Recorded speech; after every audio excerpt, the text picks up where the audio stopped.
ప్రార్థన చేసేటప్పుడు కళ్ళు మూసుకుంటారు, ఆరాధనలో చక్కగా చేతులు ఎత్తి దేవుని స్తుతిస్తారు. మరి ఇంత మంచి పిల్లలు ఏ చర్చ్లో కూడా కనపడలేదని చెప్పారు. ఇప్పుడు మిమ్మల్ని చూసినాక నాకు అర్థమైతే అది నిజమే.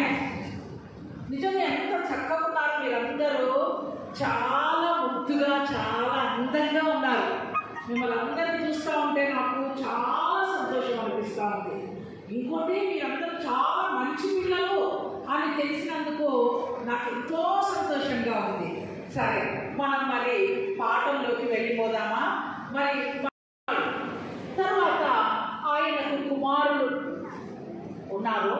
ఆయన కుమారులను వారి పైన న్యాయాన్ని అలాగే చూడండి, ఇప్పుడున్నంత ఈ రాజు మిమ్మల్ని చూసుకున్నంతగా ఈ రాజు చూసుకోవడం చాలా కఠినంగా అవన్నీ చెప్తారన్నమాట.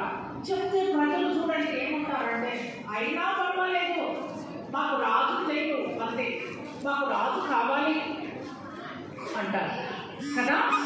సో ప్రార్థనను మించినది మరొకటి లేదు.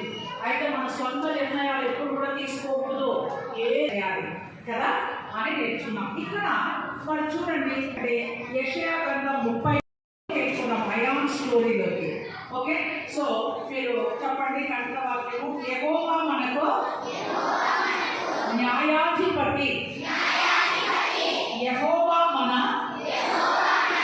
శాసనకర్త, యెహోవా మన రాజు. ఆయన సంతోషించాలి.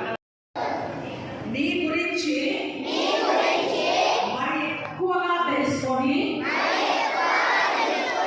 బాధ్యతాయుతంగా వ్యవహరించడానికి నీ దృష్టికి